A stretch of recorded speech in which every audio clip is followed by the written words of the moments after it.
How to allow Messenger access to the photos on an iPhone. When you try to send photos in the Messenger app itself, if it displays a message like set on the screen, then you have not granted Messenger the access to your photos. Let's see how we can fix that. First of all, let's open the Settings app on your mobile device. Once it opens, scroll all the way down until you can see the list of applications. Here we're going to search for the Messenger app. Looks like I found it.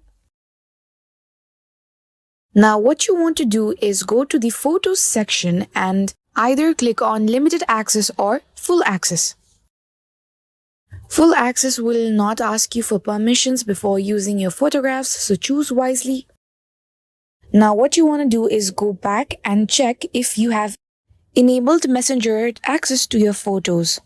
And that's it. This is how you can allow Messenger access to your photos. Hope you liked this video. If you did, give it a thumbs up and subscribe to our channel for more amazing content.